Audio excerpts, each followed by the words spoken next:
Hey boy Renaults, girl Renaults, and they them Renaults, it's Renault, and we're doing something a little different. It's a video of my install of a Polarstar Kythera into a Cyma CM076. Mind you, I am not a tech, and before this video I had never opened a gearbox before. I'm providing instructions via text, so my voiceover will instead go over my experience working on this build and what I've learned throughout the process. If you're just here for the build, feel free to hit that mute button starting now. Cyma AKs feel like they've been around the hobby for decades, so finding teardown and disassembly videos and guides are really easy. However, for some reason the model that I chose has had, I guess, a few different runs or reissues because my specific CM076 had certain parts that I had to figure out on my own. For example, removing the lower handguard, I've just been unscrewing the whole thing because I couldn't find any guides on how to remove it or if there's a trick to it like other lower handguards, which was frustrating because it's an integral step in removing the outer and inner barrel. But as you can see, I figured it out.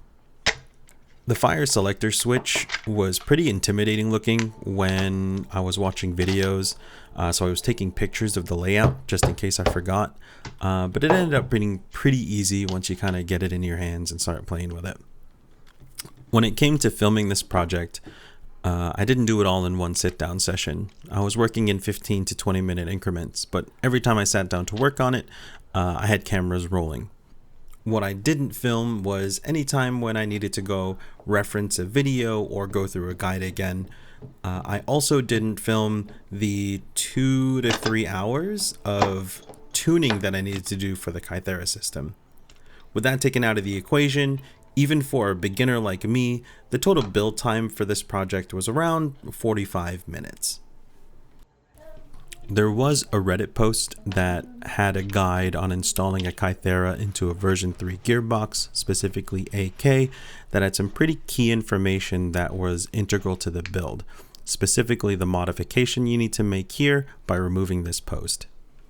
The build at this point is essentially done, but it still has one of the trickiest parts, which was putting the trigger back together. It's got 2 pieces and a pretty finicky spring. Just be patient and keep working at it, and eventually you'll get it like I did.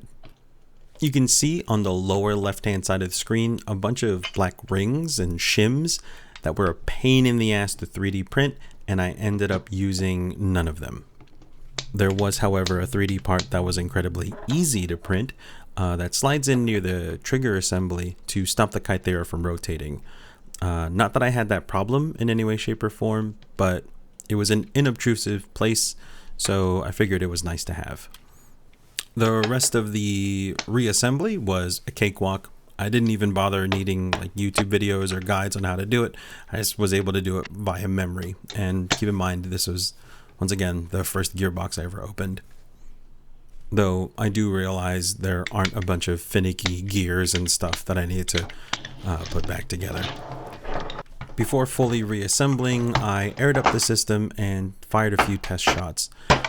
Trigger worked okay, so I felt confident enough to take it out to the field, where I found that it was hopping incredibly inconsistently. If anyone who's familiar with airsoft AKs has a suggestion on how to remedy that, please leave it in the comments below. Otherwise, I'll see you guys out there.